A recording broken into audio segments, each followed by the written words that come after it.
Hey guys, welcome on back to the Anchorage, and it's been a little while since I've done one of these, but we're going to be doing something for Disroot today, and it's kind of funny, so I'll talk about that today on Disquest.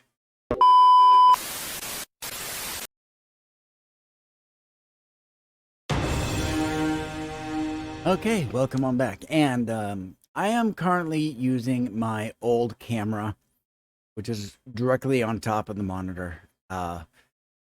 The most recent videos that I've been doing, I've been using my new camera, which is literally positioned about 2 inches above the old one. And it's got great quality and whatnot, and so does this one. But this one here, you may occasionally see it do this to try to focus. And my background might look a little out of focus. It kind of does right now, but in either sense, the problem that I'm seeing is the flashing. In recent videos, you would sometimes see a little bloop going on. I think that might be coming from the new camera. So I'm using my old one for this video to see if I run into that. And I don't expect to. I think the new camera's got a slight little issue. And if that's the case, I might get better performance using a newer camera that I can actually get from the On brand, the Walmart House brand, and those are very affordable. So I might actually try that. Not right now, maybe in a few weeks. But that's not what this video is about. This video is about Disroot. So those guys right up there. I've got two different things going on with that. So we are going to discuss that a little bit. So one is I recently started scaling back my effort for Disroot, namely because of the video content. It doesn't get the viewership that I would ideally like to see, but so started doing that, and of course, the month came in, and we're just after I'm filming this on the 8th, so and I say we as if I'm part of them. But Disroot just had its monthly updates for April during this past week.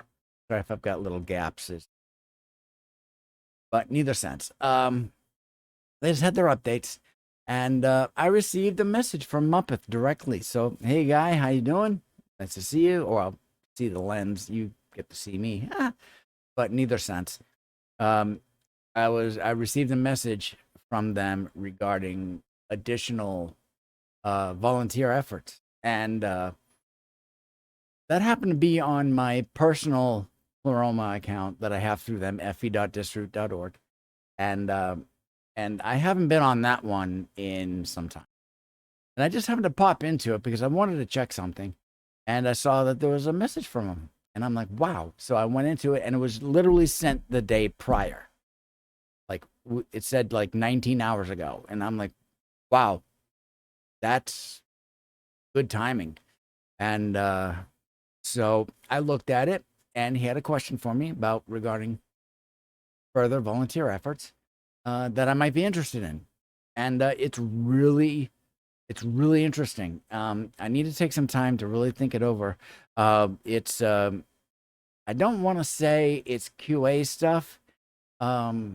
That's the world I came from, but and that world was really drilled down. I came from the waterfall method of QA originally. We started to get into agile. I don't like agile because of my neurological issues. So I avoided it at all costs, or essentially. I did it when I had to, and I didn't when I didn't have to. And the difference with waterfall with my approach was it goes from one to the next to the next to the next to the next, and then production. Devs do their thing in their environment, and then they send it over to QA. We put it in our environment, and then we do our testing, and then we would, if everything was fine, we'd put it into a staging in preparation of putting it out in production, and then it would go into production. That's waterfall, 1, 2, 3, 4, 5, like that.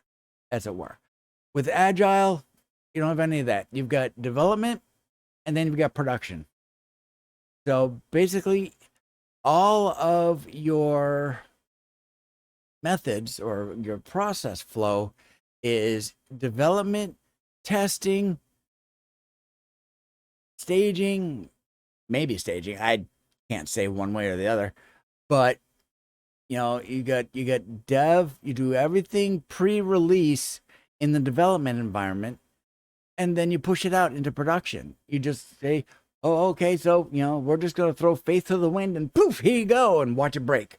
Because that's, if it can break, it will break in one way, shape, or form. It might be something small, it might be something huge. Who knows? But and also with Agile, they do things in what we call sprints. And with that, you've got a time frame.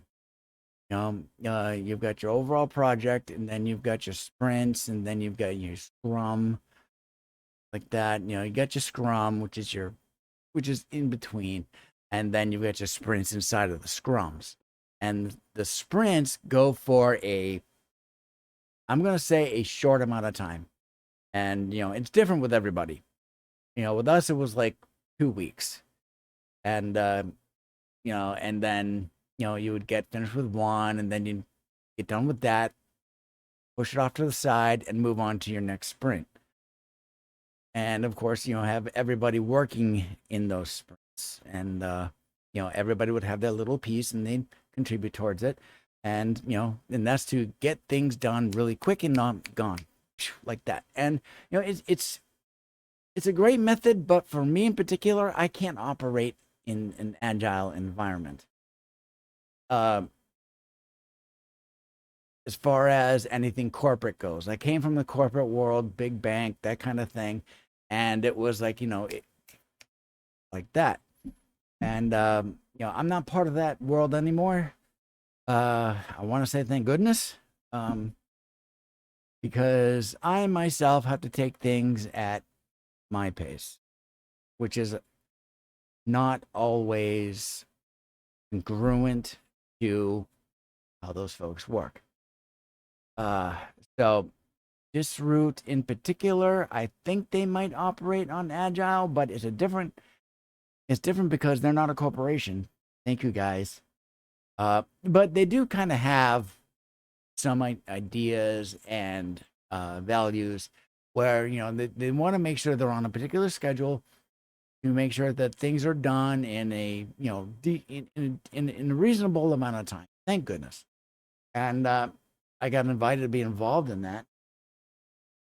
I mean, I don't know if it's Agile specifically or if it's waterfall. Ideally, it's waterfall because I call the shots. Because I was told by my boss I have authority, and if I didn't think something was supposed to go through, I stopped it dead in the tracks and I sent it back to development and said, here's the problem. Do and send it back again, and I'll give it another go. In either sense, we're moving on with it. So I have to take some time. I need to read through the process a little bit. I've glanced over it so far, and it looks really good. And the thing is that for what I'd be doing, it's very minimal. It's actually it looks very minimal regarding certain applications. I'm like, all right, so I'll look at this, and then I really need to sit down, take some time, think it over. I'll actually might discuss it with my Switch to Linux folks to see what they think, because I do a lot for them. And it's because of them why I had to start scaling back my own content, but I still happen to have a lot of free time. And I might be able to take some free time about Disroot. I would really love to. So I have to sit back, read it over, really read it, line by line, detail by detail, and really think it over and things like that. So, moving on. So we are going to be discussing today's updates, and we're going to go into that right now. Okay, so uh, we're now into April. We're into spring. We're well into the season of spring, um, and it's time to release updates to some of the applications. So we're actually going to be doing that, and so we've got updates regarding some Disroot maintenance in regards to much of that, and so if we come out to Firefox, we are going to take a look and we are going to see, as I get myself over there. This is out on fe.disroot.org. This is out on the Fediverse. The maintenance window, number 87 summary. So here are the applications that have been updated. We've got Kuma, which is state.disroot.org. So basically, if you want to see if things are up and running, you go to state.disroot.org and you're going to get a lot of graphs that actually show the level, how well that the different services are up and running. That was updated to version 2.2.1, and I'm gonna, and what I'm doing is that the periods in between, 2.2.1, I'm not gonna say the dot or the period or anything like that. So Kuma was updated to 2.2.1. Forge Joe was updated to version 14.03. So a moderation tool was added, so it's easier to report. Akoma, which is essentially what we're looking at here. Now, the actual what we're seeing here is Mangain, but Akoma is the interface in general for the Pleroma instance. Pleroma is the base, Akoma is the interface, and Mangain is the visual. There we go. So Akoma was updated to version 2026.03.1. It's got more details. You can click on the details link there. Also, the updated Mangain to version 1.19.5. So this is version 1.19.5, and I updated it the other day. So LibreTranslate, which is at translate.disroot.org, it was updated to version 1.9.5, and it's got more details here. Lemmy, which is the link aggregate or aggregated link, message board and community software stuff like that, which I am on for myself and also for Switch to Linux, and that's at scribe.disroot.org because that is actually, we call it Lemmy because that's the base software, but for Disroot they title it Scribe for their own naming, internally, and also for for us Disrooters and for Disroot members. So they updated Lemmy to version 0.19.17, and more details here and here. This one goes out to lemmy.org, and this one also goes out to lemmy.org. The release 1916, release 1917. Intriguing. So I'm going to assume, and I'm getting that from the lower left corner. You can't see it, but I can see it. It's showing me where the links are going. Well, actually, you can see it right there on the pop-up if it's showing. So we got two versions. So I'm going to assume there were two updates in that respect. And I've got a notification here. I don't know what, but I am not really going to worry about that so much. All right, so that's everything regarding this month's updates for Disroot, what they have going on and putting out, and and that's also my little mention of the invite that I got for Disroot to be part of that process. And yeah, so I have to go look at that, and I also have to give this camera another look, whatnot. Very much appreciate the invite, and it's looking good so far. I did notice on Akoma, now I don't know if it's necessarily because I access through a VPN connection or whatnot, but I did notice that Mangain is a little slower. It might be, I mean, it's not much. It actually takes about 5 to 10 additional seconds. Um, to like when for perfect example, when I first go on and pull the page up, it takes like 5 or 10 seconds to get my feed activity and display. Maybe longer, depending. I don't know. I haven't tested it with a non VPN connection, but my expectation is that it's going to be snappy. And in which case it would be because of my VPN connection, which I am not going to shut off just for the sake of accessing different things. I also have the same thing regarding podcasts. When I upload a podcast for Switch to Linux, because I do production for that, and which is a very big reason why I'm scaling back my own stuff. Uh, it's additional work, such like that. Um, it's not overly long, but just because I do it, I want to scale back. Uh, you know, it's if I connect to that without a VPN connection being active, it's snappy, bang bang. Also, so I'm expecting fe.distro.org to be the same, in which case, it is what it is. And I'm not the impatient type, which is basically snap up for me right now, or stuck. Because that's how it's treated. That's my observation, and I'm not going to apologize for it. Because people want now. And if they don't get now, then they flip their lid sometimes, depending on the person.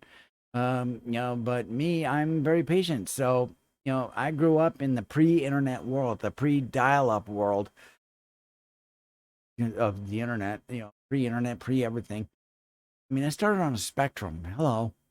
Uh, and we had to load programs using cassette tape. And for that, you needed patience because it took a while. It would take 5-10 minutes sometimes, depending on the size of the program. Spectrum, TRS-80, those days. So, yeah, look up a good retro channel and see what they got. And some of these guys are still using these things today. I mean, there's a guy that's using a Commodore 64 in their auto body shop or their auto shop or as a mechanic, in the garage. And they're still using it today. And there's also a wonderful donut shop in the Midwest of the US that's using a couple of Commodore 64s as their cash registers. And I know this for a fact because Tom visited it and he got a donut. There you go. And he took pictures. I've seen them. And I'm like, that is fantastic. But there we go. I'm going to call it there. I'm not going to stall any further. We're going to get on moving. And I'm going to get this edited and ready for release this upcoming Friday. It'll probably take me the better part of the afternoon. I need breaks. So there we go. And I only release on Fridays, unfortunately. So there we go. And we will talk to you later. So thank you very much. Skál. And we'll talk to you soon.